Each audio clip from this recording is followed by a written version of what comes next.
ایک اخبار میں ایک اشتہار شائع ہوا، بوڑھے ماں باپ کو 10,000 یورو میں فروخت کر رہا ہوں۔ میرے والد کی عمر 91 سال ہے، انہیں بھولنے کی بیماری ہے۔ میری ماں 79 سال کی ہے اور وہ بھی صرف مدد سے ہی اپنا کام انجام دے سکتی ہیں۔ اس اشتہار کو دیکھ کر لوگوں نے دنوں تک بحث کی۔ کسی نے کہا یہ کیسی بے غیرتی ہے، کسی نے کہا حکام اس پر کارروائی کیوں نہیں کرتے، کچھ نے تو یہ تک کہا یا اللہ یہ تو گناہ ہے، اور کچھ نے کہا یہ تو پاگل پن ہے، اتنے پیسے دے کر کون کسی کو خریدتا ہے۔ یہ اشتہار ایک ایسے جوڑے نے بھی دیکھا جن کے اپنے والدین کافی پہلے وفات پا چکے تھے۔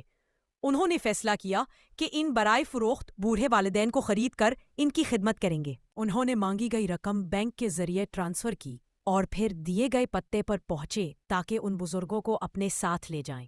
پتا ایک عظیم الشان حویلی کا نکلا۔ وہ حیرت سے اسے دیکھتے رہ گئے۔ دروازہ کھلا، ایک خوشحال اور باوقار بزرگ ان کا استقبال کرنے آئے۔ اس جوڑے نے کہا، ہم ان بوڑھے ماں باپ کو لینے آئے ہیں جن کا اشتہار آپ نے دیا تھا۔ رقم بھی آپ کے اکاؤنٹ میں ٹرانسفر کر چکے ہیں۔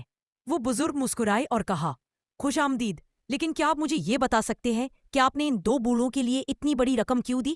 نوجوان جوڑے نے ایک دوسرے کی طرف دیکھا، پھر جواب دیا، ہم دونوں بچپن میں ہی اپنے والدین سے جدا ہو گئے تھے۔ کم عمری میں ان کے بغیر زندگی گزارنا پڑی۔ ہمیں ان کی بہت یاد آتی ہے۔ ہمارے دو چھوٹے بچے ہیں جو نانا نانی، دادا دادی کی کمی محسوس کرتے ہیں۔ ہم چاہتے ہیں کہ وہ ان کی گود میں بیٹھیں، ان کے ساتھ وقت گزاریں، ان سے کہانیاں سنیں، ان کے ساتھ کھیلیں اور سوئیں۔ ہم چاہتے ہیں کہ وہ ایسے بزرگوں کے ساتھ پرورش پائیں جن سے وہ ادب و احترام سیکھیں۔ یہ سن کر بزرگ آدمی نے اپنی بیوی کو آواز دی۔ وہ ایک چھڑی کے سہارے مگر آرام سے چلتے ہوئے کمرے میں آئیں۔ چہرے پر پیاری مسکراہٹ تھی۔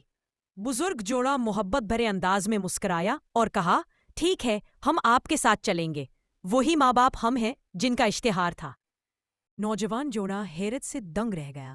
لیکن یہ کیسے ہو سکتا ہے؟ اشتہار میں تو لکھا تھا کہ آپ کو فروخت کرنے والے مجبور، لاچار اور ضرورت مند لوگ ہیں، مگر آپ تو بالکل ویسے نہیں لگتے۔ بوڑھے جوڑے نے ایک دوسرے کی طرف دیکھا، مسکرائے۔ پھر خاتون نے تجسس سے ان سے کہا، ہم نے محبت اور سمجھداری کے ساتھ زندگی گزاری، محنت کی، کمائی کی اور یہ عالی شان محل بنایا، لیکن قسمت میں ہمیں اولاد نہیں دی۔ ہم نے فیصلہ کیا کہ اپنی تمام دولت کسی اچھے انسان کو دیں گے، لیکن ہمیں یہ نہیں معلوم تھا کہ وہ کیسے تلاش کریں۔ تب یہ اشتہار دینے کا خیال آیا۔ اب ہم بہت خوش ہیں کہ ہمارا مال صحیح ہاتھوں میں جا رہا ہے۔ پھر مسکرا کر کہا، محبت اور خلوص کبھی ضائع نہیں جاتا۔ یہ نہ صرف لینے والے کے لیے قیمتی ہوتا ہے بلکہ دینے والے کے دل کو بھی مالا مال کر دیتا ہے۔ محبت اور خلوص ضروری ہے۔